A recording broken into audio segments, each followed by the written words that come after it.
I had never been to a Hebridean island before, and I was amazed at the scenery, and in particular I was amazed at the single track roads. I had never seen anything like it on the mainland. They really were quite unique. So a crowd of us actually came here in 1969 as spectators, and that lit the fire for us. We had to come back the following year and do the rally, and we enjoyed it so much that we went on to do the rally a further 38 times. There are so many crests and so many dips and so many corners that it makes it very, very difficult to rally at any speed at all. I always felt really quite nervous, even although I had done the rally more than 30 times. I always felt better once I got to the top of the East Bray, out of Tobermory, up the steep hill to the roundabout, and I would relax then and feel, okay, this is it. The joy of driving your car as fast as you can over these roads is just excellent. It's a great feeling.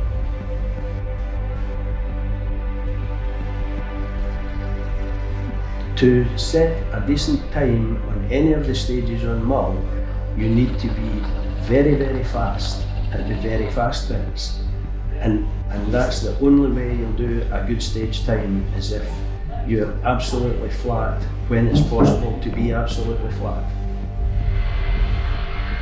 Left max for 100 after lay-by, nips in but okay to brake, dip crest long and 5 right over bug focus.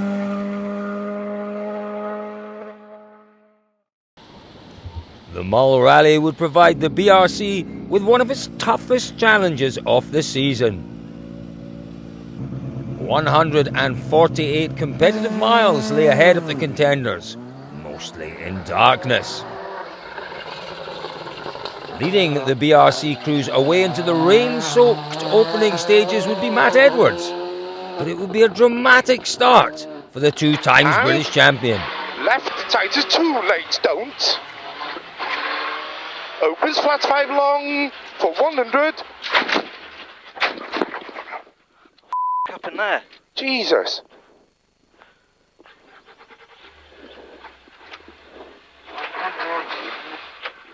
Is she going?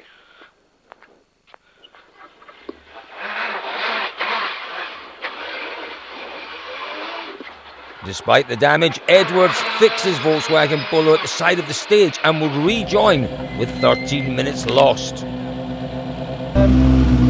Driving well, but not like full commitment, I'd say. But it's good. Car feels great. It's just getting my head back in gear after a bit of a shock. So.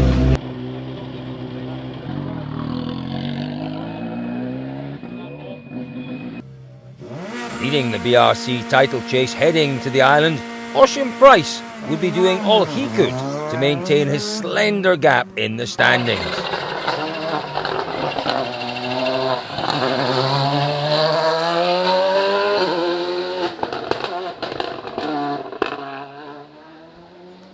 However, 17 brutal stages lay ahead of the Welshman, and he'd need to call on all his experience to keep his Polo R5 planted on the unforgiving stages.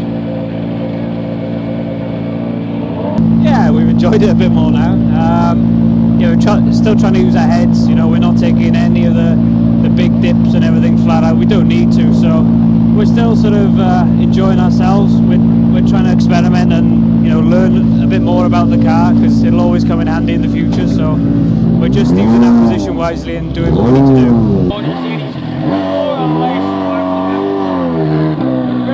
Junior BRC contender William Crichton would find himself second BRC crew after Edwards' opening stage off, and would take his Fiesta Rally 4 to some really impressive stage times in the treacherous conditions.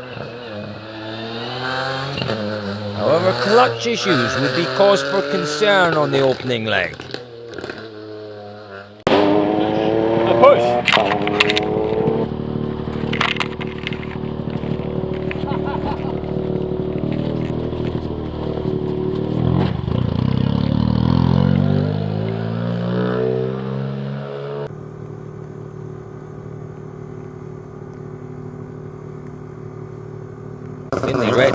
another junior to impress on the tricky island roads.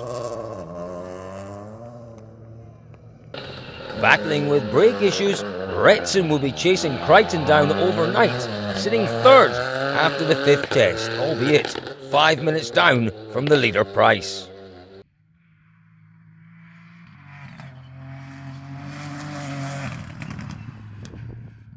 Well, let's take a look then at the Beatson's Mull Rally leaderboard after leg 1. It's Oisin Price who leads the way from Will Crichton. In third is John Morrison. In fourth, Finlay Beatson. Fifth is Alistair Inglis. And in sixth, Donny McDonald. Seventh is Guy Pearson. And rounding out the top 8, well, that's James Boland.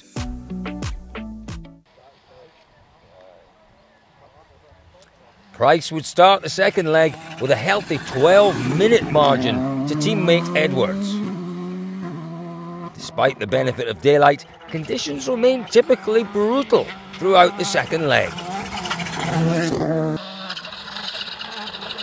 Price was also enjoying an overall rally podium fight against the experienced locals. And a conservative drive can be just as challenging as fighting for a win, and he couldn't afford any mistakes.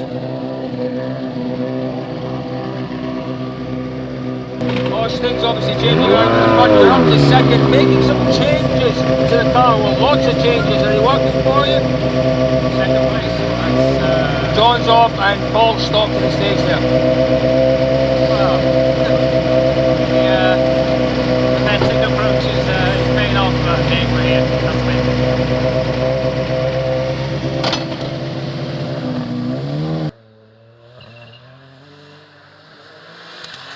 With Crichton's clutch issues solved overnight, the junior ace was back on form and setting some blistering times in his 1-litre Fiesta.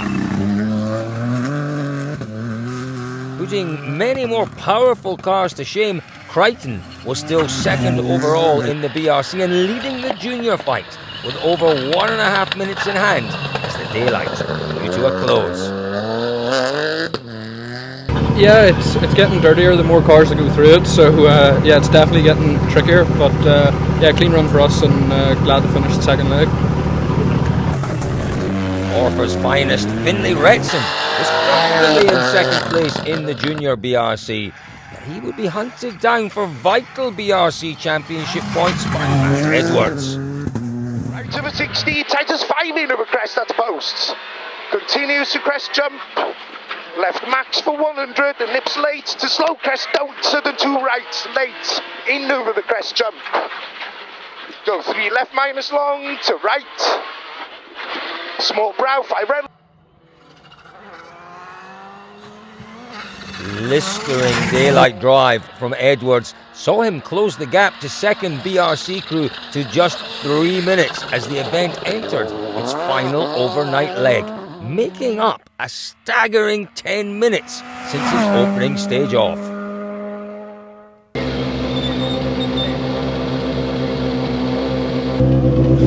Awesome. It's just relentless, absolutely relentless from red board to red board. It's just mega. I think we've done as much as we could this afternoon. I think we gave maybe 5 or 6 back with a half spin earlier, but we've pushed pretty hard. And this is how they look then after leg 2 of the Beatson's Mull Rally. Oisin Price, still the man who is leading the way from Will Crichton. Finlay Beatson sits in third. Matt Edwards, remarkably, up to fourth. In fifth, Alistair Inglis. In sixth, it's Gary Pearson. Seventh is Eamon Kelly. And in eighth, it's James Boland. The battle for national honours on Mull would be less clear-cut in the BRC top flight. Alistair Inglis would be enjoying a prosperous return, leading the national charge in the midpoint of the event. However, he would not emerge from the final service of the rally. Entertaining the Mull crowds, Jason Black manhandled his impressive Toyota Starlet to an amazing early lead. The two-wheel drive machine would sing across the valleys in fine style, only for a series of punctures to drop him down the order.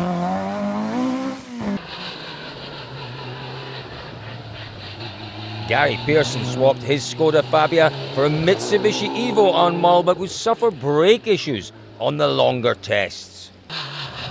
Well over 2 minutes down at one point of the weekend, Beatson and co-driver Neil Burns overcame a trip into a field to fight back through the pack and take their second win of the season.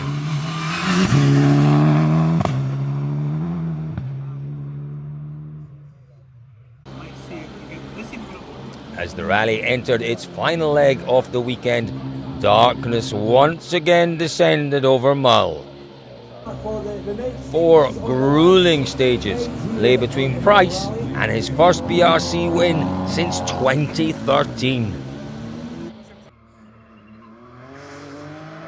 Running second for much of the weekend, Crichton could afford to relax over the closing stages of the event, and with junior BRC points the main focus, he did all he needed to do. Third place in the overall BRC, well, that was an additional reward. Delighted to get maximum points. Really tricky event, you know, with the fog and the rain last night and tonight again. But yeah, good rally. A couple of problems with the car, so big thanks to the team. They kept it going for us and did a great job all week. The drive of the rally, that would come from this man, Matt Edwards.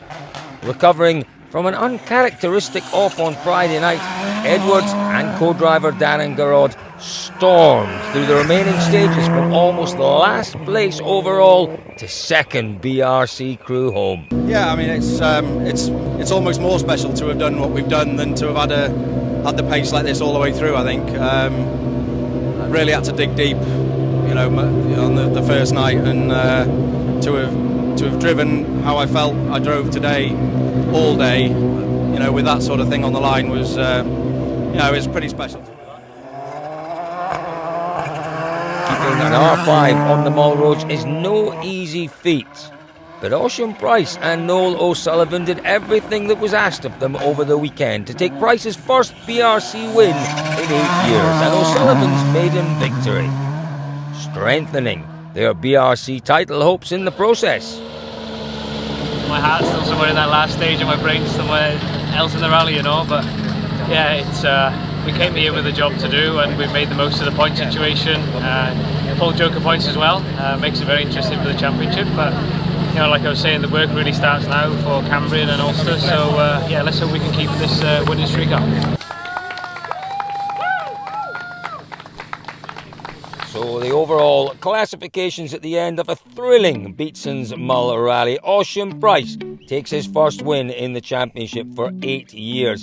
In second, the drive of the rally from Matt Edwards. Third, and first of our juniors home, it's Will Crichton. Fourth, another one of our juniors, Finlay Retson. And fifth, the first of our nationals, Gary Pearson. In sixth, it's Eamon Kelly. Seventh is Jason Black. Rounding out our top 8, it's Kyle White. Well, what does that all mean then for our championship standings? Well, Ocean Price stretches his lead over Matt Edwards to 16 points. Matthew Wilson and Rhys Yates still remaining third equal. Sam Moffat is in 5th. Josh Moffat is in 6th. Keith Cronin 7th. Tom Cave in 8th. In our junior British Rally Championship standings, Eamon Kelly leads the way over Will Crichton. That gap now down to 10 points. Finlay Retson sits in 3rd place. Kyle White is in 4th. Brian Brady 5th. Jason Dixon sits in 6th, whilst Rory Bell remains in 7th place. And Johnny Mulholland, he's in 8th. Just 2 rounds remain of the 2021 British Rally Championship, and we now head back onto the gravel of the Cambrian Rally in North Wales. We look forward to seeing you all there.